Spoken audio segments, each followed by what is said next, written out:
Ketika Lionel Messi dan Cristiano Ronaldo mulai memudar prestasinya, muncul nama-nama baru yang mungkin tidak apple to apple kalau dibandingkan dengan Messi maupun Ronaldo. Tetapi mereka ini selalu menarik perhatian ketika mereka tampil membela klubnya. Mereka adalah Lamine Yamal, pemain berusia 17 tahun yang membela FC Barcelona dan juga tim nasional Spanyol. Kemudian ada juga Bukayo Saka yang bermain untuk Arsenal di Liga Inggris dan tim nasional Inggris. Dan ada juga Muhammad Salah, pemain berkeluarga negara Mesir dan juga bermain meramaikan persaingan di Liga Inggris bersama klubnya Liverpool.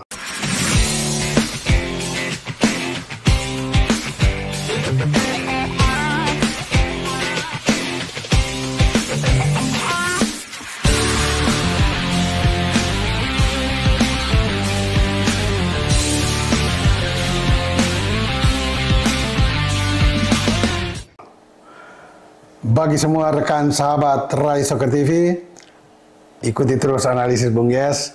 Tentu saja, jangan lupa like, comment, and subscribe. Saya coba memberikan ulasan ya. Mungkin banyak dari kita pernah mengetahui nama-nama tenar, baik di dalam negeri maupun di sepak bola internasional atau dunia. Dari dalam negeri kita punya sejumlah pemain di era 70-an, 80-an, 1970-an, 80-an, sampai pada awal 2000. Khususnya pemain-pemain yang bermain dan menempati posisi sayap, baik sayap kiri maupun sayap kanan. Nah, dalam konten kali ini, saya lebih khusus membahas pemain-pemain yang kaki kirinya kuat, tetapi mereka diposisikan sebagai pemain sayap kanan. Nah, ini memang kalau sekilas kita lihat ini kontraproduktif atau tidak biasa bila kita menengok ke belakang. Dalam satu dekade terakhir misalnya, baik untuk tim-tim yang di dalam negeri maupun di dunia, katakan Liga Eropa yang terkenal. Dari dalam negeri kita pernah punya pemain-pemain sayap yang kuat kaki kirinya. Sebut saja ada Abdul Qadir, Dula Rahim, Andi Lala. Ya, kemudian pada era yang berikut di bawah mereka ada juga Dede Soleman yang bermain di sayap kanan. Ya, ada juga Wahyu Tanoto yang sangat kuat kaki kirinya. Tetapi mereka-mereka ini memang difungsikan sebagai penyerang sayap kiri. Nah, ini agak berbeda dengan fakta kenyataan fenomena yang terjadi saat ini, paling tidak dalam satu dekade terakhir. Karena ternyata sebagian besar klub dunia, mereka memosisikan pemain-pemain yang kuat kaki kirinya di penyerang sayap kanan.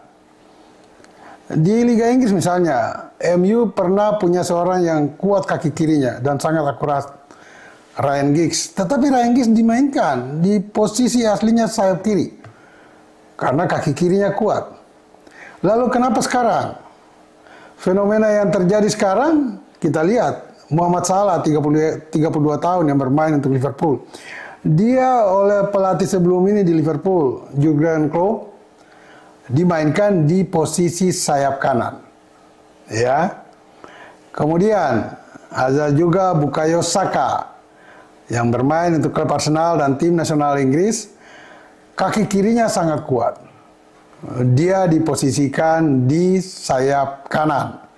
Dan yang terakhir yang menarik perhatian kita semua atau pencandu bola sejagat, Lamine Yamal, pemain berusia 17 tahun yang membela Spanyol yang akhirnya keluar sebagai juara di Euro 2024 kemarin. Dia diposisikan di sayap kanan.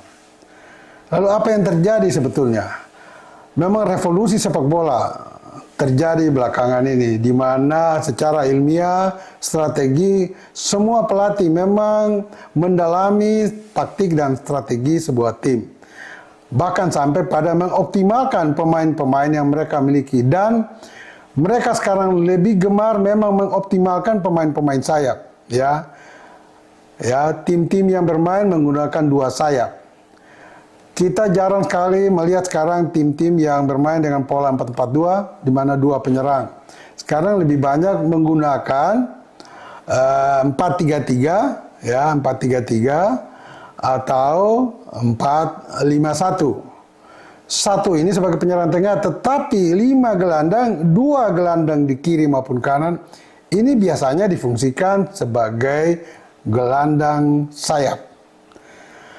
Nah, saya coba mengangkat tema ini, ya, fenomena Lamine Yamal, Bukayo Saka, dan Muhammad Salah. Kalau kita sering menonton, ya, Liga Spanyol maupun Liga Inggris, ketika Barcelona main, pasti perhatian kita lebih banyak tertuju pada Lamine Yamal.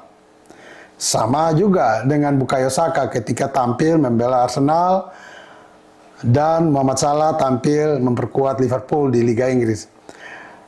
Mengapa mereka ini selalu menjadi sorotan dan perhatian kita?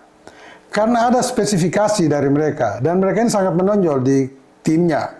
Ya, pemain-pemain ini sangat cerdas, dan mereka bermain sangat sederhana. Mereka lebih menyederhanakan permainan secara tim. Tetapi saat bersamaan mereka juga sangat mengoptimalkan kemampuan individunya. Nah, ini yang membedakan mereka ketika tampil di posisi sayap kanan. Dan ketiga pemain ini, ada juga tentu pemain-pemain lain, sangat kuat kaki kirinya. Tentu saya tidak mengabaikan juga Phil Foden di Manchester City atau Ahmad di Manchester United. Tapi saya coba menyorot 3 pemain yang tadi, Lamine Yamal, Muhammad Salah, dan Bukayo Saka. Mereka bermain menyederhanakan permainan secara tim. Dalam arti, ketika mereka memegang bola dan dikeroyok 1, 2, 3 pemain, mereka tidak perlu mempersulit diri. Mereka cari celah, space yang ada kosong, langsung melepaskan umpan ke teman. Dan umpan-umpan itu selalu tepat waktu dan akurat. Presisinya nyaris sempurna. Kemudian, ketika mereka melihat ada celah, ada space, ada peluang yang bisa dioptimalkan untuk membuka atau membuat peluang, mereka langsung melakukan gerakan-gerakan individu. Nah, ini yang membedakan mereka dengan pemain lainnya, lebih khusus para penyerang. Di Liga Inggris misalnya, Bukayo Saka kelihatan dia ya tidak berfungsi atau bermain tidak optimal selama 90 menit. Tetapi ketika dia memegang bola, dan ini berlaku juga bagi Muhammad Salah maupun Lamine Yamal, ancaman 80% gawang lawan kebobolan sangat mungkin. Karena tidak saja mereka melakukan aksi individu, tetapi bisa diakhiri dengan umpan yang matang kepada rekannya dalam posisi lebih terbuka, atau juga mereka bisa melakukan tendangan langsung. Dan tendangan melengkung ini yang membuat kelebihan mereka daripada pemain lain. Saka, Salah, Yamal sudah membuktikan itu. Yamal melakukan itu ketika membela Spanyol di Euro 2024 kemarin, ketika dia membobolkan gawang Prancis di semifinal lewat tendangan kaki kiri yang melengkung setelah dia menusuk sektor kiri pertahanan Prancis dan melepaskan finishing yang sangat sempurna. Bola memojok di pojok kanan atas gawang Prancis. Dan kalau Muhammad Salah dan Bukayo Saka sudah tidak terhitung, mereka melakukan itu. Aksi-aksi individu yang diakhiri dengan tendangan kaki kiri yang sangat presisi dan menjebolkan gawang lawan. Nah, ini memang membedakan permainan sepak bola modern saat ini. Ini baru bicara satu posisi, belum yang lain-lain.